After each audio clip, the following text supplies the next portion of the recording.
हरिः श्रीं श्रीगुरुभ्यो नमः। सर्वैर्गिरीन्द्रसदनैः मदनोऽपि दारैः दूरीकृतश्च बदरी पुरवासिभिस्तैः यस्याश्रयात् सकलदैवतदैवतेशं व्यासं सुशान्तमनिशं मनसा स्मरामि। आचार्यः पवनोऽस्माकम् आचार्याणि च भारती देवो नारायणः श्रीशः देवी मङ्गलदेवता। वन्दे हृषीकेशमथोन्द्रसिंहं जनार्दनं चिन्तयधीरुपेन्द्रं श्रीवामनं संस्मर विष्णुमेमि श्रीराममञ्चे अहमधोक्षजं च रमानिवासोचितवासभूमिः सन्न्यायरत्नावलिजन्मभूमिः वैराग्यभाग्यो मम पद्मनाभतीर्थामृतब्धिः भवताद्विभूत्यै विश्वोत्तमं हरिं श्रीशं विश्वजीवोत्तमानिलं विश्वोत्तमगुणाकारं विश्वोत्तमयतिं श्रये। अशेषवेदान्तकृतान्तसारं व्याख्याविहारान् हरिभक्तिसिन्धून् त्रिविक्रमार्यान् परमान् गुरून् मे नारायणार्यांश्च गुरून् नमामि। माङ्गल्यप्रदते मनोहरगिरा मुग्धास्मि सेयं तव श्रीमत्पादसरोजयोः सुभग गोविन्दार्य मे मानसं माद्यद्यद्यपि चञ्चरीकति सदा हृन्मन्दिरं पावयन् ईशावास्यमदो विधेहि भगवद्भक्तिं प्रदेहि स्थिराम्। हरिः श्रीं श्रीगुरुभ्यो नमः। समस्तगुरुभ्यो नमः। हरिः श्रीं ಶ್ರೀಮನ್ಮಧ್ವವಿಜಯ ಮಹಾಕಾವ್ಯದಲ್ಲಿ ನಾವೀಗ ಎರಡನೆಯ ಸರ್ಗದಲ್ಲಿ ಪ್ರವೇಶ ಮಾಡಿ ಕೆಲ ಪದ್ಯಗಳನ್ನು ನೋಡಿದ್ದೇವೆ. ಪೂರ್ವಕಥೆ ವಿಚಾರ ಮಾಡುವಾಗ ನಮಗೆ ಉಡುಪಿಯ ಅನಂತೇಶ್ವರ ದೇವಸ್ಥಾನದ ಪರಿಸರ, ಅಲ್ಲಿದ್ದಂತಹ ಆ ಒಂದು ಜನಸಂದಣಿ ಬಹುಜ ಜನಸಂದಣಿ ಕಾರಣ ಮಕರ ಸಂಕ್ರಮಣದ ಉತ್ಸವ. ಆ ಸಮಯದಲ್ಲಿ ಆ ಉಡುಪಿಯ ಪ್ರಾಂತ್ಯಕ್ಕೆ ಅಥವಾ ಉಡುಪಿಯ ಸುತ್ತಮುತ್ತಲಿನ ಜನರಿಗೆ ಪ್ರಸಿದ್ಧವಾಗಿದ್ದ ಒಬ್ಬ ಮೊದ್ದು ಮನುಷ್ಯ ಜಡವಾಗಿ ಅಲ್ಲಲ್ಲಿಯೇ ಬಿದ್ದುಕೊಂಡೇ ಇರ್ತಿದ್ದ. ದಿಢೀರನೆ ಆ ಮನುಷ್ಯ ಎದ್ದು ಕುಣಿಲಿಕ್ಕೆ ಶುರು ಮಾಡಿದ. ಎಲ್ಲರಿಗೂ ಆಶ್ಚರ್ಯ ಆಯ್ತು. ಏಳುವವನೇ ಅಲ್ಲ, ಬಹಳ ಕುಕ್ಕಿ ಎಬ್ಬಿಸ್ಬೇಕು, ಬಹಳ ದಡ್ಡನಾದ ಮನುಷ್ಯ. ಅವ ಎದ್ದು ನಿಂತ, ಕುಣಿಲಿಕ್ಕೆ ಶುರು ಮಾಡಿದ. ಜನರೆಲ್ಲ ಗಮನಿಸಿದ್ರು. ಕೆಲವೇ ಕ್ಷಣಗಳಲ್ಲಿ ಅವನು ಆ ದೇವಸ್ಥಾನದ ಎದುರಿಗಿದ್ದಂತಹ ಧ್ವಜಸ್ತಂಭವನ್ನ ಏರಿಬಿಟ್ಟ. ಯಾವಾಗ ಆ ಕೊಡಿಮರವನ್ನೇರಿ ಮೇಲೆ ಕುಣಿಲಿಕ್ಕೆ ಶುರು ಮಾಡಿದ್ನೋ ಎಲ್ಲರೂ ಮತ್ತೆ ಗಮನಿಸ್ತಾರೆ. ಎಲ್ಲರನ್ನು ದೊಡ್ಡ ದನಿಯಿಂದ, ಜೋರು ದನಿಯಿಂದ ಕರೆದ, ಯಾರು ಚಿಂತೆ ಮಾಡಬೇಡಿ, ಸದ್ಯದಲ್ಲಿಯೇ ಲೋಕಕ್ಕೆಲ್ಲ ಹಿತ ಕೊಡುವಂತಹ ಮಹನೀಯನಾದ ಸರ್ವಜ್ಞನ ಅವತಾರ ಆಗ್ತದೆ, ಭೂಮಿಗೆ ಬರ್ತಾನೆ ಅವ ಅಂತ ಇಷ್ಟು ಹೇಳಿದ. ಇಷ್ಟು ಈ ಮನುಷ್ಯನ ಮಾತಿಗೆ ಕಾರಣ ಏನು? ಇವನ ಚುರುಕುತನಕ್ಕೆ, ಇವನು ಆ ಧ್ವಜದ ಆ ಕೊಡಿಗಂಬ ಏರಿ ಕುಣಿದಾಡಿ ಹೇಳಿದ್ದಕ್ಕೆ ಕಾರಣ ಏನು ಅಂದ್ರೆ, ಈಗಾಗಲೇ ಆ ಪ್ರಾಂತ್ಯದಲ್ಲಿನ ಹೆಚ್ಚಿನ ಜನ ಅನಂತೇಶ್ವರನನ್ನ ಪ್ರಾರ್ಥಿಸಿದ್ದು. ಇಡೀ ಭರತ ಭೂಮಿಯಲ್ಲೇ ಬಹಳ ಜನ ತತ್ವ ನಿರ್ಣಯ ಆಗ್ಲಿಲ್ಲ. ತತ್ವ ನಿರ್ಣಯವಿಲ್ಲದೆ ನಿರ್ಣಯಾತ್ಮಕವಾದ ಜ್ಞಾನವೇ ಇಲ್ಲ. ಭಗವಂತನ ಸದುಪಾಸನೆಯೂ ಆಗ್ತಾ ಇಲ್ಲ. ನಮ್ಮ ಗತಿ ಮುಂದೆ ಏನು ಅಂತ ಎಲ್ಲರೂ ಕೂಡ ತತ್ವ ಜಿಜ್ಞಾಸೆ ಮಾಡಿದ್ರು ಕೂಡ ತತ್ವ ನಿರ್ಣಯ ಆಗದೆ ಎಲ್ಲರೂ ಕೂಡ ಆ ಭಗವಂತನ ಉಪಾಸನೆಗೆ ಹಾದಿಯನ್ನು ಕಾಣದೆ ಬಳಲಿ ಬಳಲಿ ದೇವರನ್ನು ಪ್ರಾರ್ಥಿಸ್ತಿದ್ರು, ವಿಶೇಷತಃ ದಕ್ಷಿಣ ಕನ್ನಡದ ಜನರು.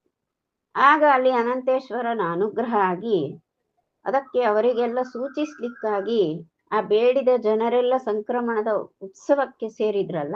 ಆ ಸಮಯದಲ್ಲಿ ಈ ಒಬ್ಬ ಮೊದ್ದು ಮನುಷ್ಯನಲ್ಲಿ ಅನಂತೇಶ್ವರ ದೇವರು ಆವೇಶಗೊಂಡು ಆ ಕೊಡಿಗಂಬ ಏರಿ ಅಲ್ಲಿ ಕುಣಿದಾಡಿ ಜನರಿಗೆಲ್ಲ ಈ ಒಂದು ಶುಭ ಮುನ್ಸೂಚನೆಯನ್ನ ಕೊಟ್ಟ. ಅದೇ ಏನು ಅಂದ್ರೆ, ಲೋಕಕ್ಕೆ ಹಿತವನ್ನುಂಟು ಮಾಡುವಂತಹ ಮಹನೀಯನಾದಂತಹ ಸರ್ವಜ್ಞನೊಬ್ಬ ಇದೇ ಇಲ್ಲಿ ಈ ಪ್ರಾಂತ್ಯದಲ್ಲಿ ಅತಿ ಶೀಘ್ರದಲ್ಲಿ ಅವತರಿಸ್ತಾನೆ ಎನ್ನುವಂಥದ್ದು. ಇದೊಂದು ಘಟನೆ ನಡೆದೋಯ್ತು.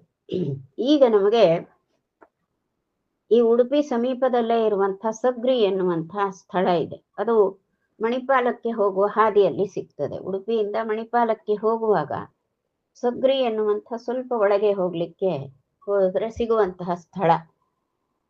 ಅಲ್ಲಿ 3 ಕುಟುಂಬಗಳಿದ್ದು, 3 ಮನೆಗಳು, ಮಧ್ಯದ ಒಂದು ಮನೆ. ಆ 3 ಕುಟುಂಬಗಳು ಬಹಳ ಪವಿತ್ರ ಕುಟುಂಬಗಳು, ಉತ್ತಮ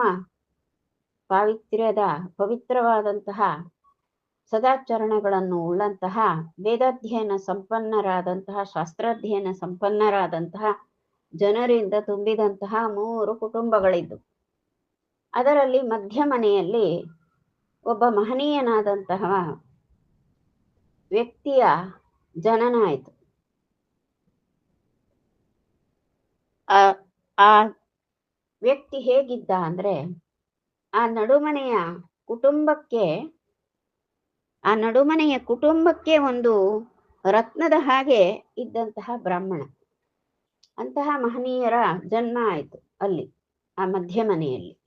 ಇದಿಷ್ಟು ಒಂದು ವಿಷಯ. ಇದರ ಸಂಬಂಧಿ ಮತ್ತೆ 4ನೇ ಅಧ್ಯಾಯದಲ್ಲಿ ಈ ಸಂಬಂಧಿ ವಿಷಯ ಮತ್ತು ಕೆಲವು ಬರ್ತವೆ.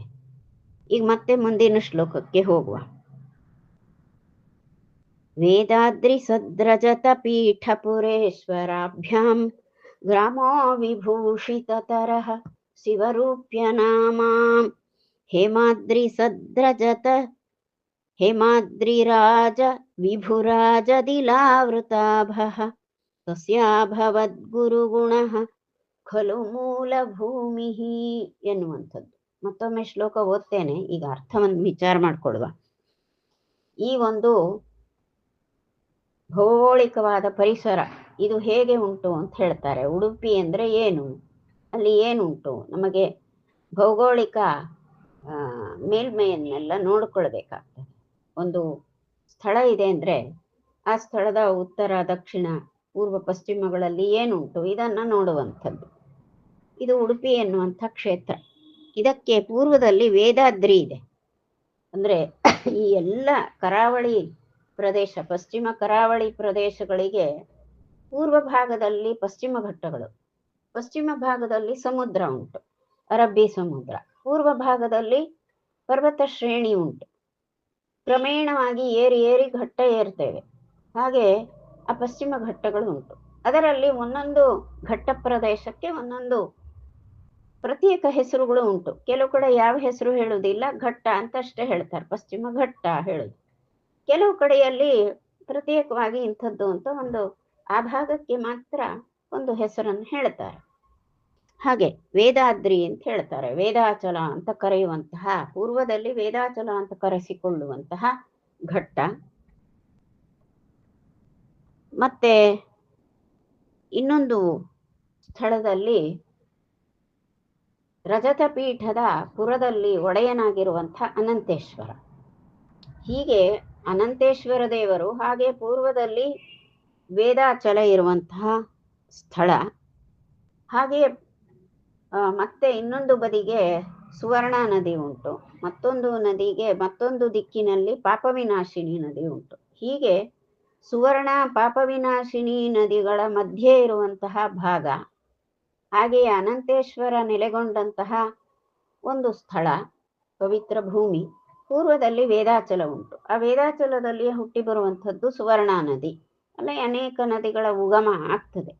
ಹೀಗೆ ಇಂತಹ ಒಂದು ಪವಿತ್ರ ತಾಣ, ಅಲ್ಲಿ ಆ ಒಂದು ವಿಶೇಷವಾದಂತಹ ರಜತ ಪೀಠಪುರ ಅಂತ ಕರೆಸಿಕೊಳ್ಳುವಂತಹ ಸ್ಥಳ. ಅಲ್ಲಿ ಅನಂತೇಶ್ವರ, ಚಂದ್ರೇಶ್ವರ ಅಂತ 2 ಈಶ್ವರ ಶಬ್ದಗಳಿಂದಲೇ ಕರೆಸಿಕೊಳ್ಳುವಂತಹ ದಿವ್ಯ ಸನ್ನಿಧಿಗಳು. ಅನಂತೇಶ್ವರ ಅಂದ್ರೆ ಅವ ವಿಷ್ಣುವಿಗೆ ಅನಂತೇಶ್ವರ ಎನ್ನುವ ಹೆಸರು. ಮತ್ತೆ ಚಂದ್ರೇಶ್ವರ ಶಿವ. ಹೀಗೆ ಹರಿಹರರ ಸನ್ನಿಧಿ ಇರುವಂತಹ ಆ ಒಂದು ಪ್ರದೇಶ, ಅದರಿಂದ ಕೂಡಿಕೊಂಡಿರುವಂತಹ ಗ್ರಾಮವೇ ಅತ್ಯಂತ ಶ್ರೇಷ್ಠವಾದಂತಹ ವಿಭೂಷಿತ ತರಹ ಅಂತ ಹೇಳ್ತಾರೆ. ಅದು ಅತ್ಯಂತ ಭೂಷಣದಿಂದ ಈ 2 ಮಂದಿ ಹರಿಹರರಿಬ್ಬರು ಇರುವ ಸನ್ನಿಧಿ ಸಮೀಪದಲ್ಲೇ ಒಂದು ಅನಂತ ಸರೋವರ ಉಂಟು. ಅದನ್ನ ಅನಂತ ಸರೋವರ ಅಂತ ಹೇಳ್ತಾರೆ.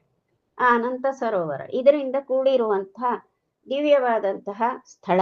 ಈಗ ಅದನ್ನು ನಾವು ರಥಬೀದಿ ಉಡುಪಿ ಅಂತ ಕರಿತೇವಲ್ಲ, ಹಾಗೆ ಅಂತಹ ಒಂದು ಊರಿಗೆ, ಗ್ರಾಮಕ್ಕೆ ಭೂಷಣವಾದಂತಹ ಸ್ಥಳ. ಅದಕ್ಕೆ ಹೆಸರು ಶಿವರೂಪ್ಯ ಎನ್ನುವ ಹೆಸರಿತ್ತು. ಆ ಶಿವರೂಪ್ಯ ಎನ್ನುವ ಹೆಸರು ಇಂದಿಗೂ ಅದೇ ಉಂಟು, ಶಿವರೂಪ್ಯ. ಮತ್ತೆ ಆ ಶಿವರೂಪ್ಯ ಅನ್ನೋದನ್ನು ಕನ್ನಡದಲ್ಲಿ ಶಿವಳ್ಳಿ ಅಂತ ಮಾಡಿದ್ದಾರೆ. ಹೀಗೆ ಶಿವಳ್ಳಿ ಎನ್ನುವಂಥ ಗ್ರಾಮ ಇದು. ಇಲ್ಲಿ ಇದಕ್ಕೆ ಎಷ್ಟು ಶ್ರೇಷ್ಠವಾದದ್ದು, ಉತ್ತಮವಾದದ್ದು ಎಂದರೆ, ಇದು ಹೇಗಿದೆ ಅಂದರೆ, ಒಂದು ರೀತಿ ಮೇರು ಪರ್ವತ ಮತ್ತೆ ಶಿವ ಇಬ್ಬರಿಂದಲೂ ಕೂಡಿದಂತಹ ಇಳಾವೃತ ಖಂಡದ ಹಾಗೆ ಕಾಣಿಸ್ತಾ ಇದೆ. ಇಳಾವೃತ ಖಂಡ ಅಂತ ಉಂಟು. ಈ ಜಂಬೂದ್ವೀಪದಲ್ಲಿ 9 ಖಂಡಗಳಿವೆ. ಅಂದ್ರೆ ನಮಗಿದನ್ನ ಈ ಭೂಮಂಡಲದ ವರ್ಣನೆ ಮಾಡುವಾಗ, ಭೂಲೋಕ ಅಂದ್ರೆ ನಾವು ಕಾಣುವಷ್ಟು ದೇಶಗಳು ಮಾತ್ರ ಅಲ್ಲ, ವಿಶಾಲವಾದದ್ದು ಈ ಯಾವ ಜಂಬೂದ್ವೀಪ.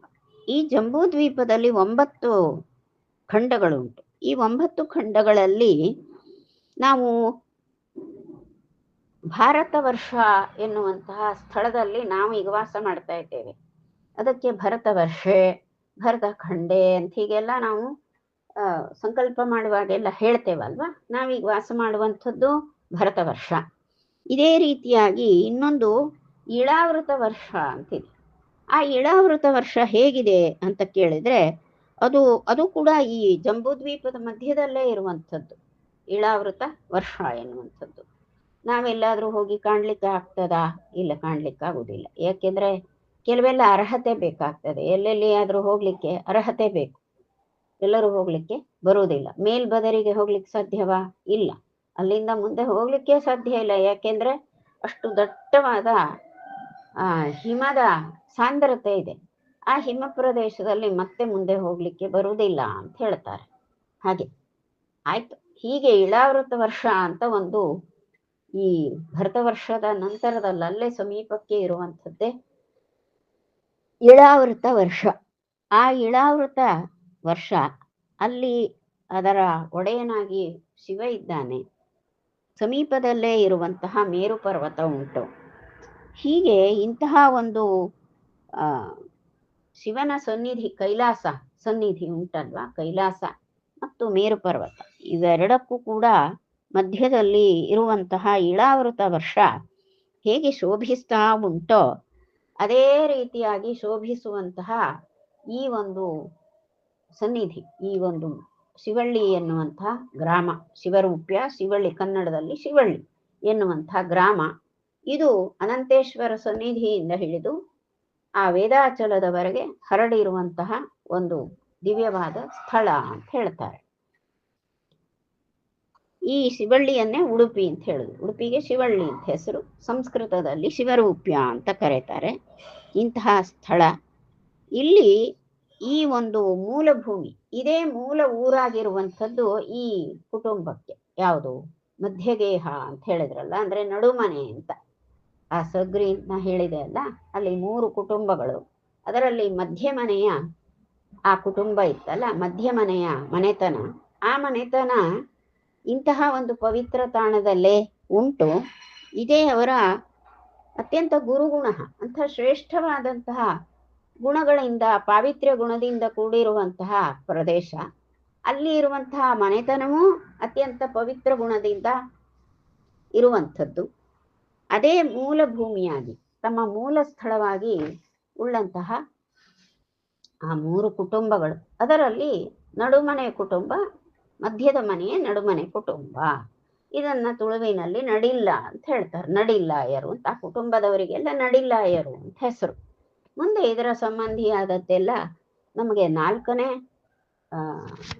ಸರ್ಗದಲ್ಲಿ ಸ್ವಲ್ಪ ಹೆಚ್ಚು ವರ್ಣಿಸ್ತಾರೆ. ಅಲ್ಲಿ ಅವರೇ ನಡಿಲ್ಲಾಯರೇ ಮಾತಾಡುವಂಥದ್ದಿದೆ, ಮತ್ತೆ ನೋಡಿದ್ರೆ ಆಯ್ತು. ಹೀಗೆ ಇದು ಒಂದು ವಿಷಯ. ಮತ್ತೊಂದು ವಿಷಯವನ್ನ ಹೇಳ್ತಾರೆ. ಇದೇ ಈ ನಡುಮನೆಯ ಉಂಟಲ್ಲ, ಈಗ ನಾವು ಹೇಳಿದ್ದು, ಇಲ್ಲಿಯ ಈ ನಡುಮನೆಯ ಭಟ್ರು ಇವರು ಹೋಗಿ ಉಳಿದದ್ದು ಮಾತ್ರ ಇವ್ರ ಮೂಲ ಊರು ಇದೆ. ಯಾವುದು ಆ ಸಕ್ರಿ ಸಮೀಪ ಹೇಳಿದ್ನಲ್ಲ ಅದು ಸ್ಥಳ. ಆದರೆ ಇವರು ಈ ನಡಿಲ್ಲಿರುವುದಲ್ಲಿ, ಆದ್ರೆ ಆ ನಡಿಲ್ಲಾಯರು ಮತ್ತೆ ಹೋಗಿ ನೆಲೆಸಿದ್ದು ಪಾಜಕ ಎನ್ನುವಂಥ ಕ್ಷೇತ್ರ. ಆ ಪಾಜಕ ಎನ್ನುವುದು ಈ ಅನಂತೇಶ್ವರ ದೇವಸ್ಥಾನದಿಂದ ಒಂದು 8 ಕಿಲೋಮೀಟರ್ ಹಾಗೆ, ಅದು ಒಳದಾರಿಯಲ್ಲಿ ನಾನು ಹೇಳುದು. ಹಾಗೆ ಆ ಸ್ಥಳದಲ್ಲಿ ಒಂದು ಪಾಜಕದಲ್ಲಿ ಅಲ್ಲಿ ಹೋಗಿ ನೆಲೆಸಿದ್ರು ಅವರು. ಕೆಲವು ಕಾರಣ, ಕುಟುಂಬದ ಕೆಲವು ಕಾರಣಗಳಿಂದ ಪಾಜಕದಲ್ಲಿ ಅವ್ರು ಹೋಗಿ ನೆಲೆಸಿದ್ದಾಯ್ತು. ಅಲ್ಲಿ ಒಂದು ಸಣ್ಣ ಕೃಷಿ ಭೂಮಿಯವರಿಗೆ ಅಲ್ಲಿ ಇರ್ತಿದ್ರು ಆ ನಡಿಲಾಯ ಭಟ್ರು. ಆ ಸಂಬಂಧಿ ವಿಷಯಗಳನ್ನು ಕೂಡ ಇಲ್ಲಿ ಹೇಳ್ತಾರೆ. ರಾಮಾಧಿವೇಶಿತ ಹರಿಸ್ವ ಶ್ರೀಮೌಲಿಮಾಲಾ ರಾಜದ್ವಿಮಾನಗಿರಿ ಶೋಭಿತ ಮಧ್ಯುವಾಸ ಕ್ಷೇತ್ರಂ ಸ ಪಾಜಕ ಪದಂ ತ್ರಿಕುಲೈಕಕೇತುಃ ಕಮ್ಯದ್ದಧಾತಿ ಸತತಂ ಖಲು ವಿಶ್ವಪಾಜಾದ್ ಎನ್ನುವಂತಹ ಲೋಕ. ಇದರಲ್ಲಿ ಏನ್ ಹೇಳ್ತಾರೆ ಅಂದ್ರೆ, ಈ ಒಂದು ಪಾಜಕ ಎನ್ನುವಂಥ ಕ್ಷೇತ್ರ, ಇದರ ಸಮೀಪದಲ್ಲಿ ಒಂದು ಬೆಟ್ಟ ಇದೆ. ಆ ಬೆಟ್ಟಕ್ಕೆ ವಿಮಾನಗಿರಿ ಅಂತ ಹೆಸರು. ಆ ವಿಮಾನಗಿರಿಯ ತಲೆ ಭಾಗಕ್ಕೆ ಮುಡಿಗೆ ಮಾಲೆ ಸೂಡಿದ ಹಾಗಿದೆ. ತಲೆಗೆ ಮಾಲೆಯನ್ನ, ದಂಡೆಗಳನ್ನ ಸ್ತ್ರೀಯರು ಸೂಡಿಕೊಳ್ತಾರಲ್ವಾ, ಅದೇ ರೀತಿಯಾಗಿ ಆ ಪಾಜಕ ಕ್ಷೇತ್ರದ ಸಮೀಪದಲ್ಲಿರುವ ಬೆಟ್ಟ, ಅದರ ಮುಡಿಗೆ ಮಾಲೆಯನ್ನು ಸೂಡಿಸಿದ ಹಾಗೆ ಇರುವಂಥ ಒಂದು ಸಲಕ್ಷಣ ಕಾಣ್ತದೆ. ಅದು ಯಾವುದು ಅಂದ್ರೆ, ಆ ಬೆಟ್ಟದ ಮುಡಿಮಾಲೆ ಯಾರು ಅಂದ್ರೆ ಅದು ದುರ್ಗಾ ಸನ್ನಿಧಿ. ಆ ದುರ್ಗಾ ಸನ್ನಿಧಿಯನ್ನ ಏರ್ಪಡಿಸಿದವರು ಯಾರು ಅಂದ್ರೆ ಕೊಡಲಿ ಹಿಡಿದ ರಾಮ.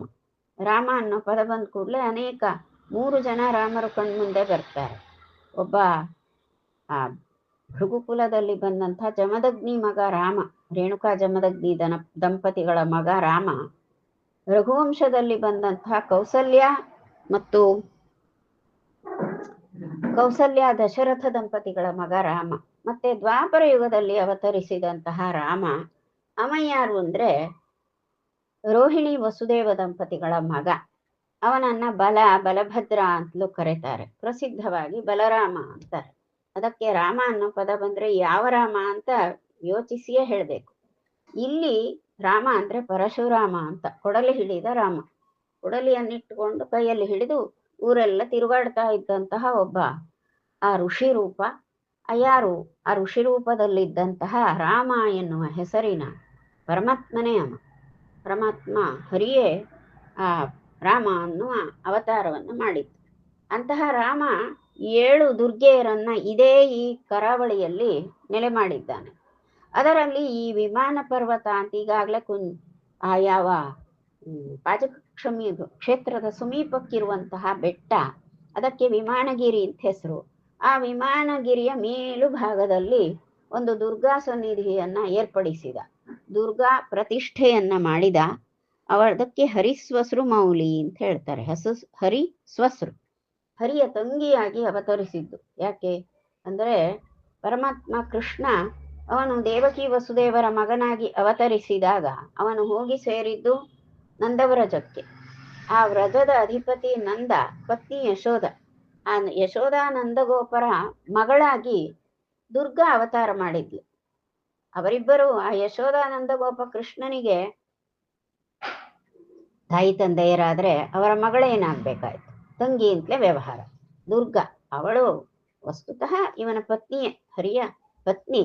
ಆದರೆ ಇನ್ನೊಂದು ರೀತಿ ತಂಗಿ ಅಂತಲೂ ಒಂದು ರೂಢಿ ಇದೆ. ಹಾಗಾಗಿ ಆ ಹರಿಯ ತಂಗಿಯಾಗಿಯೇ ಪ್ರಸಿದ್ಧಿಗೊಂಡಂತಹ ದುರ್ಗಾ ದುರ್ಗೆಯನ್ನ ಪ್ರತಿಷ್ಠಾಪನೆ ಮಾಡಿದ್ದು ಪರಶುರಾಮ. ಹೀಗೆ 7 ದುರ್ಗಾ ಸನ್ನಿಧಿಗಳು ಇಲ್ಲೇ ಈ ಕ್ಷೇತ್ರದಲ್ಲಿ ಮಂಗಳೂರಿನವರೆಗೆ ಉಂಟು. ಅಂತಹ ಸ್ಥಳ. ಅಲ್ಲಿ ರಾಜದ್ವಿಮಾನ ಗಿರಿ ಶೋಭಿತಂ ಅಧ್ಯುವಾಸ. ಅಲ್ಲಿ ಈ ಮಹನೀಯರಾದಂತಹ ಈ ನಡಿಲಾಯ ಭಟ್ಟರು, ಅಂದ್ರೆ ನಡುಮನೆಯ ಕುಟುಂಬದ ಭಟ್ಟರು, ಅವರು ಅಲ್ಲಿ ವಾಸ ಮಾಡ್ತಿದ್ರು. ಅದಕ್ಕೆ ಆ ವಿಮಾನಗಿರಿಯಿಂದ ಕಂಗೊಳಿಸ್ತಾ ಇರುವಂತಹ ಪಾಜಕ ಎನ್ನುವಂತಹ ಕ್ಷೇತ್ರ, ಅಲ್ಲಿ ನೆಲೆಸಿದ್ರು ಅವರು ತ್ರಿಕುಲೈಕ ಕೇತುಹು ಅಂತ ಹೇಳ್ತಾರೆ. ಅಂದ್ರೆ ಅವರು 3 ಕುಟುಂಬದಲ್ಲಿ ಅತ್ಯಂತ ಶ್ರೇಷ್ಠವಾಗಿ ಇದ್ದಂಥವರು ಅವರು. ಇಂತಹ ಮಹನೀಯರು ಅಂತ ಹೇಳ್ತಾರೆ. ಆ ತುಳುನಾಡಿನ 3 ಕುಟುಂಬಗಳು ಒಡಿಪ್ಪೆ, ಪಾರ್ಪದಾನೆ ಮತ್ತು ಕಬೇಕುಡಿ ನಾಯೆ ಎನ್ನುವಂತಹ 3 ಕುಟುಂಬಗಳು. ಅದರಲ್ಲಿ ಇವರು ಅವತರಿಸಿದವರು. ಇಂದಿಗೂ ಈ ಪಾರ್ಪದಾನೆ ಹಾಗೂ ಕಬೇಕುಡಿ ನಾಯಿಯನ್ನು 2 ಕುಟುಂಬಗಳು ಉಂಟು ಇಂದಿಗೂ ಕೂಡ. ಆದರೆ ಈ ಪಾರ್ಪದಾನೆ ಕುಟುಂಬದವರು ಕಾಣಸಿಗುವುದಿಲ್ಲ ಅಂತ ಹೇಳ್ತಾರೆ. ಹೀಗೆ ಇವೆಲ್ಲವೂ ಆ ದಿವಸಗಳಲ್ಲಿ ಇದ್ದಂತಹ ಮನೆತನಗಳು. ಇದರಲ್ಲಿ ಈ ತ್ರಿಕುಲೈಕ ಕೇತು ಅಂದ್ರೆ ಈ 3 ಮನೆತನಗಳಲ್ಲಿ ಶ್ರೇಷ್ಠವಾಗಿ, ಕೇತು ಅಂದ್ರೆ ಶ್ರೇಷ್ಠ ಅಂತ, ಎತ್ತರದ ಸ್ಥಾನ ಹೊಂದಿದಂತಹದ್ದು ನಡುಮನೆ. ಆ ನಡುಮನೆಯಲ್ಲಿ ಇದ್ದಂತಹ ಆ ಮಹನೀಯರು ಅವರು ಇಲ್ಲಿ ಅವತಾರ ಮಾಡಿದ್ದು ಈಗ ಅವರು ಪಾಜಕ ಕ್ಷೇತ್ರದಲ್ಲೇ ನೆಲೆಸಿಯಾಗಿದೆ. ಇದಕ್ಕೆ ಈ 3 ಕುಟುಂಬಗಳಿಗೆ ಬಹಳ ಪ್ರೌಢ ಪಾಂಡಿತ್ಯ ಪಡೆದಂತಹ ಮಹನೀಯರ ಬಗ್ಗೆಯೇ ನಾವೀಗ ನಡಿಲಾಯ ಭಟ್ರು ಅಂತ ಹೇಳಿದ್ದು. ಅವರೇ ಅವತಾರ ಮಾಡಿದವರು ಅಂತೆಲ್ಲ, ಮಹನೀಯರು ಹುಟ್ಟಿದರು ಅಂತೆಲ್ಲ ಹೇಳಿದೇವಲ್ಲ, ಅದೇ ಜನ. ಅವರನ್ನು ನಡಿಲಾಯ ಭಟ್ರು ಅಂತ. ಹಾಗಾದ್ರೆ ಅವರ ಹೆಸರೇನು? ಅವರ ಹೆಸರನ್ನ ಒಂದು ಇತಿಹಾಸಾನುಸಾರವಾಗಿ ನೋಡಿದ್ರೆ ನಾರಾಯಣ ಭಟ್ರು ಅಂತ ಹೇಳ್ತಾರೆ. ನಾರಾಯಣ ಭಟ್ರು ಅನ್ನುವ ಹೆಸರು ತುರ್ತಕ್ಕಿಟ್ಕೊಳ್ಬೋದು, ಅದು ಬಹಳ ಅದಕ್ಕೆ ಪ್ರಮಾಣ ಏನೂ ಇಲ್ಲ. ಪಾರಂಪರಿಕವಾಗಿ ನಾರಾಯಣ ಭಟ್ರು ಅಂತ ಹೇಳುವಂಥದ್ದು. ಅಂತಹ ನಾರಾಯಣ ಭಟ್ರು ಎನ್ನುವಂಥ ನಡಿಲಾಯ ಭಟ್ರು ಪಾಜಕ ಕ್ಷೇತ್ರದಲ್ಲಿ ಇದ್ದವರು. ಪಾಜಕ ಕ್ಷೇತ್ರದ ಸಮೀಪವೇ ಆ ವಿಮಾನಗಿರಿ ಇದೆ, ಅಲ್ಲಿ ದುರ್ಗಾ ಸನ್ನಿಧಿ ಇದೆ. ಅದನ್ನ ಪ್ರಸಿದ್ಧವಾಗಿ ಇಂದೆಲ್ಲ ಹೇಳುವಾಗ ದುರ್ಗಾ ಬೆಟ್ಟ ಅಂತ ಹೇಳ್ತಾರೆ. ಅಲ್ಲಿ ದುರ್ಗಾ ಪ್ರತಿಷ್ಠೆ ಮಾಡಿದ್ದು ಪರಶುರಾಮ ದೇವರು. ಅಲ್ಲೇ ಸಮೀಪಕ್ಕೆ ಒಂದು ಪರಶುರಾಮ ಬೆಟ್ಟ ಇದೆ. ಆ ಪರಶುರಾಮ ಬೆಟ್ಟದಲ್ಲಿ ಪರಶುರಾಮ ಸನ್ನಿಧಿಯು ಕೂಡ ಉಂಟು. ಆ ಪರಶುರಾಮ ದೇವರ ಪ್ರತಿಷ್ಠೆ ಮಾಡಿದವರು ಕಣ್ವ ಮಹರ್ಷಿಗಳೇ ಒಂದು ಪರಶುರಾಮ ದೇವರ ಒಂದು ಪ್ರತಿಮೆಯನ್ನು ಪ್ರತಿಷ್ಠೆ ಮಾಡಿದ್ದಾರೆ. ಎಲ್ಲವೂ ಕೂಡ ರಮ್ಯವಾದ ಪ್ರದೇಶ. ಹೋಗಿ ನೋಡಿ ಬರಬೇಕು. ಎಲ್ಲ ಕಡೆ ಹೋಗ್ಲಿಕ್ಕೆ ವಾಹನ ಸೌಕರ್ಯ ಉಂಟು, ವಾಹನ ಹೋಗ್ತದೆ ಅಲ್ಲಿವರೆಗೆ.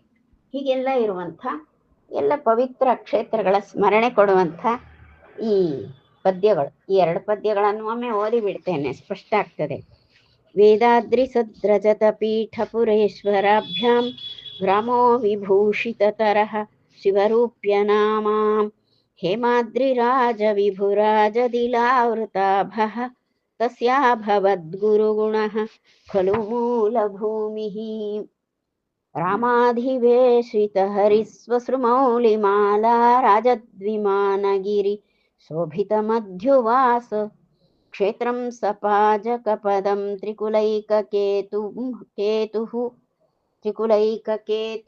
ಕಮ್ಯದ್ದಧಾತಿ ಸತತಂ ಖಲು ವಿಶ್ವಪಾಜಾದ್ ಎನ್ನುವಂತಹ ಅತ್ಯಂತ ಶ್ರೇಷ್ಠವಾದಂತಹ ಒಂದು ಭೌಗೋಳಿಕ ವರ್ಣನೆಯನ್ನು ಕೂಡ ಕೊಡುವಂಥದ್ದು. ಆ ಪ್ರದೇಶ ವರ್ಣನೆಯನ್ನು ಕೊಟ್ಟಿರುವಂತಹ ಶ್ಲೋಕಗಳು ಇವು 3 ಸಹ. ಈಗ ಆ ನಡಿಲಾಯ ಭಟ್ಟರ ಅವರ ಸ್ಥಿತಿಗಳನ್ನೆಲ್ಲ ಹೇಳ್ತಾರೆ. ಅಂದ್ರೆ ಅವರ ಮೂಲ ಮನೆ ಈ ಉಡುಪಿಯೇ ಆಗಿತ್ತು. ಉಡುಪಿಯಿಂದ ಅವರು ಹೋದದ್ದು ಪಾಜಕ ಕ್ಷೇತ್ರಕ್ಕೆ, ಅಲ್ಲಿ ನೆಲೆಯಾದರು. ಸಮೀಪದಲ್ಲಿ ಅವರು ಸೇವಿಸಲಿಕ್ಕೆ ಪರಶುರಾಮ ದೇವರು ನೆಲೆ ಮಾಡಿದಂತಹ, ಪ್ರತಿಷ್ಠೆ ಮಾಡಿದಂತಹ ದುರ್ಗಾ ಸನ್ನಿಧಿ ಇತ್ತು. ಹೀಗೆ ಇರುವಂಥ ಪ್ರದೇಶ. ಆ ಪಾಜಕದಲ್ಲಿ ಅವರಿದ್ದಾರೆ. ಅಲ್ಲಿ ಇರುವಾಗ ಅವರು ಮಹಾ ವೇದಾಧ್ಯಯನ ಸಂಪನ್ನರು, ಶಾಸ್ತ್ರಾಧ್ಯಯನ ಸಂಪನ್ನರು, ಅತ್ಯಂತ ಮಹನೀಯರು. ಹಾಗಾದ್ರೆ ಅವರ ಮುಂದಿನ ಪರಿಸ್ಥಿತಿಗಳೆಲ್ಲ ಏನು ಅಂತ ಹೇಳ್ತಾರೆ. ಅರ್ಥಂ ಕಮಪ್ಯನವಮಂ ಪುರುಷಾರ್ಥ ಹೇತುಂ ಪುಂಸಾಂ ಪ್ರದಾತುಮುಚಿತ ಸ್ವರೂಪಾಂ ಕನ್ಯಾಂ ಸುವರ್ಣಲಸಿತಾಮಿವ ವೇದ ವಿದ್ಯಾಂ ಜಗ್ರಾಹ ವಿಪ್ರವೃಷಭ ಪ್ರತಿಪಾದಿತಾನ್ ಸಹ ಎನ್ನುವಂಥದ್ದು. ಏನಂದ್ರೆ ಈ 3 ಕುಟುಂಬಗಳಿಗೆ ಪ್ರೌಢನಾಗಿ ಅತ್ಯಂತ ಶ್ರೇಷ್ಠರಾಗಿದ್ದಂತಹ ಆ ನಡಿಲಾಯ ಭಟ್ರು, ನಾರಾಯಣ ಭಟ್ರು, ಅವರು ಬ್ರಾಹ್ಮಣರಿಗೆ ಯೋಗ್ಯವಾದಂತಹ ವೇದ ವಿದ್ಯೆಯನ್ನು ಪಡೆದುಕೊಂಡ್ರು. ಹಾಗೆಯೇ ಕನ್ಯೆಯನ್ನು ಕೂಡ ಪಡೆದುಕೊಂಡ್ರು. ವೇದ ವಿದ್ಯೆಯನ್ನು ಸಂಪಾದಿಸಿಕೊಂಡ್ರು, ಹಾಗೆ ಒಂದು ಕನ್ಯೆಯನ್ನು ಕೂಡ ಪಾಣಿಗ್ರಹಣ ಮಾಡಿಕೊಂಡ್ರು. ಅವಳು ಹೇಗಿದ್ಲು ಅಂದ್ರೆ ವೇದ ವಿದ್ಯೆಯ ಹಾಗೆ ಪವಿತ್ರವಾಗಿದ್ಲು. ವೇದ ಪವಿತ್ರ, ಈ ಕನ್ಯೆಯು ಪವಿತ್ರವಾಗಿದ್ಲು. ಆ ಕನ್ಯೆಯ ಹೆಸರು ಒಂದು ಇತಿಹಾಸದ ಪ್ರಕಾರ ವೇದವತಿ ಅಂತ ಹೇಳ್ತಾರೆ, ಸತ್ಯವತಿ ಅನ್ನೋ ಹೆಸರನ್ನು ಹೇಳ್ತಾರೆ. ಹೀಗೆ ಸತ್ಯವತಿ ಅಥವಾ ವೇದವತಿ ಎರಡೂ ಹೆಸರುಗಳನ್ನು ಕೂಡ ಪಾರಂಪರಿಕವಾಗಿ ಹೀಗೆ ಹೇಳುವಂಥದ್ದು ಉಂಟು. ಅದರಲ್ಲಿ ವಿವಾದ ಮಾಡುವಂಥದ್ದೇನಿಲ್ಲ, ಆಗಿರಬಹುದು. ಹೀಗೆ ವೇದ ವಿದ್ಯೆಯಂತೆ ಅತ್ಯಂತ ಪವಿತ್ರವಾದ ಕನ್ಯೆ ಅದು. ಅಂತಹ ಕನ್ಯಾರತ್ನವನ್ನ ಅವರು ಪಾಣಿಗ್ರಹಣ ಮಾಡಿಕೊಂಡಿದ್ರು. ವೇದ ವಿದ್ಯೆಯನ್ನಂತೂ ಚೆನ್ನಾಗಿ ಗಳಿಸಿಕೊಂಡಂಥವರು. ವೇದ ವಿದ್ಯೆ ಎನ್ನುವುದು ಪುರುಷಾರ್ಥ ಸಾಧನೆಗೆ ಬೇಕು. ಒಬ್ಬ ಬ್ರಾಹ್ಮಣನಿಗೆ ಪುರುಷಾರ್ಥ ಸಾಧನೆ ಅಂದರೆ ಧರ್ಮ, ಅರ್ಥ, ಕಾಮಗಳನ್ನ ಅವನು ಇವೆಲ್ಲ ಪುರುಷಾರ್ಥಗಳು ಜೀವನದಲ್ಲಿ, ಈ ಮೂರು ಕೂಡ. ಇದನ್ನ ಸಾಧಿಸಬೇಕಾದ್ರೆ ವೇದ ವಿದ್ಯೆ ಬೇಕು. ಅಂದ್ರೆ ವೇದ ಜ್ಞಾನ ಸರಿಯಾಗಿ ಇರಬೇಕು. ಆಗ ವಿವೇಕಿಯಾಗಿ ಮನುಷ್ಯ ಧರ್ಮಾಚರಣೆ ಮಾಡಿ ಧರ್ಮಾನುಸಾರವಾದಂತಹ ಅರ್ಥ ಕಾಮಗಳನ್ನು ಗಳಿಸ್ತಾನೆ. ಹಾಗೆಯೇ ಅವನು ಗೃಹಸ್ಥನಾಗಬೇಕು. ಉತ್ತಮ ಕುಲದ ಕನ್ಯಾ ರತ್ನವನ್ನ ಗ್ರಹಿಸ್ಬೇಕು, ಪಾಣಿಗ್ರಹಣ ಮಾಡಬೇಕು. ಇದರಿಂದ ಅವನಿಗೆ ಸಿಗುವಂಥದ್ದೇನು ಅಂದ್ರೆ ಅವನಿಗೆ ಪರಗತಿಯೇ ಸಿಗ್ತದೆ. ಅತ್ಯುತ್ತಮಳಾದಂತಹ ಪವಿತ್ರ ಕನ್ಯೆ, ಒಳ್ಳೆ ಉತ್ತಮವಾದ ಜ್ಞಾನ ಸಂಪನ್ನೆಯಾದಂತಹ ಕನ್ಯೆಯನ್ನ ಪಾಣಿಗ್ರಹಣ ಮಾಡಿದ್ರೆ ಅವನಿಗೆ ಪುರುಷಾರ್ಥಗಳು ದೊರಕ್ತವೆ. ಎಲ್ಲಿವರೆಗೆ ಅಂದ್ರೆ ಮೋಕ್ಷ ಸಾಧನೆ ಮಾಡ್ಲಿಕ್ಕೆ ಬರುವುದಿಲ್ಲ ಅಲ್ವಾ. ಧರ್ಮಾರ್ಥ ಕಾಮಗಳನ್ನು ಸಾಧಿಸಬಹುದು, ಮೋಕ್ಷ ಸಾಧನೆ ಹೇಗೆ ಸಾಧ್ಯ ಅಂತ ಒಂದು ಪ್ರಶ್ನೆ ಬರಬಹುದು. ಆದರೆ ಇದೆ, ಮೋಕ್ಷ ಸಾಧನೆಯು ಕೂಡ ವೇದ ವಿದ್ಯೆಯಿಂದಲೇ ಆಗುವಂಥದ್ದು. ಇದಕ್ಕೆ ಪತ್ನಿಯಾದವಳು ಯಾವಾಗಲೂ ಜೊತೆಗೂಡಿ ಇದ್ದೇ ಇರ್ತಾಳೆ. ಇನ್ನು ಆ ಪುರುಷರು ಗೃಹಸ್ಥರಾದವರು ಅವರ ಸಾಧನೆ ಅವರು ಮಾಡಿಕೊಳ್ಬೇಕಷ್ಟೆ. ಅವರೇನು ಕಾಲ ಹಾಗೆ ಕಳೆದು ಆಯುಷ್ಯ ಹಾಗೆ ಹೋದ್ರೆ ಅದಕ್ಕೆ ಆಯುಷ್ಯ ವ್ಯರ್ಥ ಮಾಡಿಕೊಂಡ್ರೆ ಅದಕ್ಕೆ ಯಾರೂ ಹೊಣೆಯಲ್ಲ. ಆದರೆ ನಮ್ಮ ನಾರಾಯಣ ಭಟ್ರು ಹಾಗಲ್ಲ. ಅವರಿಗೆ ಆ ಸತ್ಯವತಿ ಎನ್ನುವಂಥ ಕನ್ಯೆ ಅವಳು ವೇದವಿದ್ಯೆಯ ಹಾಗೆ ಪವಿತ್ರಾತ್ಮಳು, ಅತ್ಯಂತ ಉತ್ತಮವಾದ ಜ್ಞಾನ ಸಂಪನ್ನೆ. ಅವಳ ಪಾಣಿಗ್ರಹಣ ಮಾಡಿಯಾಗಿತ್ತು. ಅವಳು ಹೇಗಿದ್ದಾಳೆ ಅಂದ್ರೆ ಸುವರ್ಣ ಲಸಿತಾಮ್ ಅಂತ ಹೇಳ್ತಾರೆ. ಅವಳು ಲಸಿತಾಮ್ ಅಂದ್ರೆ ಹೊಳೆತಾ ಇದ್ಲು, ಸುವರ್ಣಾಭರಣಗಳಿಂದ ಮತ್ತು ಹೊಳೆತಾ ಇದ್ಲು. ಸುವರ್ಣವನ್ನ ಅಲಂಕಾರ ಅಂದ್ರೆ ಬಂಗಾರದ ಆಭರಣಗಳು, ಚಿನ್ನದ ಆಭರಣಗಳನ್ನ ಧರಿಸಿ ಹೊಳೆತಾ ಇದ್ದಂತಹ ಸುಂದರಿ ಕನ್ಯೆ ಅವಳು. ಹಾಗೆಯೇ ಇನ್ನೊಂದು ವೇದವಿದ್ಯೆಯು ಕೂಡ ಸುಂದರಿಯಾದ ಕನ್ಯೆಯ ಹಾಗೆ ಇದೆ. ಯಾಕೆ ಅಂದ್ರೆ ಸುವರ್ಣಗಳಿಂದ ತುಂಬಿದೆ. ಸುವರ್ಣ ಅನ್ನೋ ಪದಕ್ಕೆ ಎರಡು ಅರ್ಥ. ಸುವರ್ಣ ಅಂದ್ರೆ ಬಂಗಾರ ಅಂತ ಹೇಳ್ತಾರೆ. ಎರಡನೇದು ಒಳ್ಳೆ ಬಣ್ಣ ಅಂತ ಅರ್ಥ. ಸುವರ್ಣ, ವರ್ಣ ಅಂದ್ರೆ ಬಣ್ಣ, ಒಳ್ಳೆಯ ಬಣ್ಣ. ಆ ಹುಡುಗಿ ಒಳ್ಳೆ ಬಣ್ಣದವಳಾಗಿದ್ಲಿ, ಒಳ್ಳೆ ಚಂದ ಬಂಗಾರದಂಥ ಬಣ್ಣದವಳಾಗಿದ್ಲಿ. ಅಷ್ಟು ಸುಂದರಿಯ ಹುಡುಗಿ. ಮತ್ತೆ ಸುವರ್ಣ ಅಂದ್ರೆ ಬಂಗಾರ ಧರಿಸಿದವಳು. ಹಾಗಾದ್ರೆ ವೇದ ವಿದ್ಯೆಗೆ ಇದು ಹೇಗೆ ಅನ್ವಯ ಆಗ್ತದೆ? ವಿದ್ಯೆಗೇನು ಬಣ್ಣ ಇರ್ತದ? ಕನ್ಯೆ ಅಂತೂ ಅಲ್ಲ. ಅದು ಹೇಗೆ ಹೇಳುದು ಅಂದ್ರೆ ವರ್ಣ ಅನ್ನೋ ಪದಕ್ಕೆ ಅಕ್ಷರಗಳು ಅಂತ ಅರ್ಥ. ನಮಗೆಲ್ಲ ಗೊತ್ತಿದೆ. ಪಾಠ ಮಾಡುವಾಗಲೇ ಪ್ರಥಮತಃ ನಾವು ಯಾವುದೇ ಭಾರತೀಯ ಭಾಷೆಯನ್ನ ಕಲಿಯುವಾಗ ವರ್ಣಮಾಲೆ ಅಂತ ಹೇಳಿಕೊಡ್ತಾರೆ. ವರ್ಣ ಅಂದ್ರೆ ಅಕ್ಷರ ಅಂತ ಅರ್ಥ. ವರ್ಣಮಾಲೆ, ಹೌದಾ? ಅಂದ್ರೆ ಸುವರ್ಣ ಅಂದ್ರೆ ಮಂಗಳಮಯವಾದಂತಹ ಉತ್ತಮ ವರ್ಣ. ಸು ಅಂದ್ರೆ ಮಂಗಲ ಅಂತ ಒಂದು ಅರ್ಥ, ಉತ್ತಮ ಅಂತ ಎರಡನೇ ಅರ್ಥ. ಉತ್ತಮವಾದಂತಹ ಮಂಗಲಮಯವಾದಂತಹ ಪವಿತ್ರ ವರ್ಣಗಳಿಂದ ಕೂಡಿರುವಂಥದ್ದು ಯಾವುದೋ ಅದೇ ಸುವರ್ಣ. ಅದ್ಯಾವುದು? ವೇದವೇ. ವೇದದಲ್ಲಿ ಮತ್ತೆ ಯಾವುದು ಸಂಪೂರ್ಣ ಮಂಗಳಮಯವಾದದ್ದು? ವೇದ.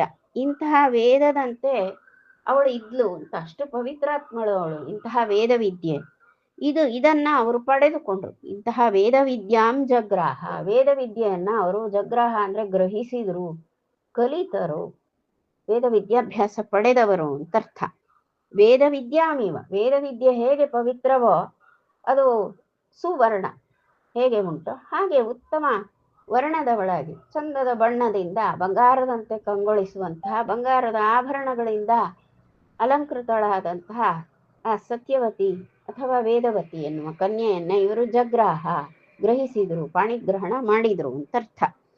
ಹೀಗೆ ವಿಪ್ರ ವೃಷಭ ಪ್ರತಿಪಾದಿತಾಂಸಃ, ಒಬ್ಬ ಬ್ರಾಹ್ಮಣ ಅವಳನ್ನ ದಾನ ಮಾಡಿದ್ದು. ವೇದ ವಿದ್ಯೆಯನ್ನ ಕಲಿಸಿದವ ವಿಪ್ರ ಅಂದ್ರೆ ವಿಪ್ರ ವೃಷಭ ಅಂದ್ರೆ ವಿಪ್ರೋತ್ತಮರೊಬ್ಬರು ಇವರಿಗೆ ವೇದ ವಿದ್ಯೆಯನ್ನ ಕಲಿಸಿದ್ರು. ಹಾಗೆ ವಿಪ್ರೋತ್ತಮರೇ ಇವರಿಗೆ, ಈ ನಡುಮನೆ ನಡಿಲಾಯ ಭಟ್ಟರಿಗೆ ಕನ್ಯೆಯನ್ನು ಕೂಡ ಪ್ರದಾನ ಮಾಡಿದ್ರು. ಹೀಗೆ ಇವರ ವಿದ್ಯಾಭ್ಯಾಸ, ವೇದ ವಿದ್ಯಾಭ್ಯಾಸವೂ ಚೆಂದಾಗಿ ಆಯಿತು. ನಂತರದಲ್ಲಿ ಇವರು ಪಡೆದದ್ದು ಕೂಡ ಉತ್ತಮಳಾದಂತಹ ಕನ್ಯಾರತ್ನವನ್ನ ಪತ್ನಿಯಾಗಿ ಪಡೆದರು. ಇದಿಷ್ಟು ಕೂಡ ನಮಗೆ ಆ ನಡಿಲಾಯ ಭಟ್ಟರ ಬಗ್ಗೆ ಹಾಗೂ ಅವರ ಪತ್ನಿಯ ಬಗ್ಗೆ ಒಂದು ಪುಟ್ಟ ಪರಿಚಯ ಕೊಡ್ತಾರೆ. ಹೀಗೆ ಆ ನಡಿಲಾಯ ದಂಪತಿಗಳು ಪಾಜಕ ಕ್ಷೇತ್ರದಲ್ಲಿ ನೆಲೆಸಿದ್ರು. ಅಲ್ಲಿ ಸಮೀಪದಲ್ಲಿದ್ದದ್ದು ಪರಶುರಾಮ ಬೆಟ್ಟ, ಒಂದು ಪರಶುರಾಮ ಸನ್ನಿಧಿ ಇರುವ ಪರಶುರಾಮ ಬೆಟ್ಟ, ಹಾಗೆಯೇ ಈ ವಿಮಾನಗಿರಿಯಲ್ಲಿರುವಂತಹ ದುರ್ಗಾ ಸನ್ನಿಧಿ. ಹೀಗೆ ಅವರಿಗೆ ಸೇವಿಸಲಿಕ್ಕೆ 2 ದಿವ್ಯವಾದ ಕ್ಷೇತ್ರಗಳಿದ್ದು, ಹೀಗೆ ಅವರು ಸುಖದಿಂದ ಆ ಪಾಜಕ ಕ್ಷೇತ್ರದಲ್ಲಿ ವಾಸ ಮಾಡ್ತಾ ಇದ್ರು ಅಂತ ಹೇಳುವಂಥದ್ದು. ಇಲ್ಲಿಗೆ ನಮಗೆ 12 ಶ್ಲೋಕಗಳು ಪೂರೈಸ್ತವೆ. ಬ್ರಹ್ಮಾರ್ಪಣಮಸ್ತು.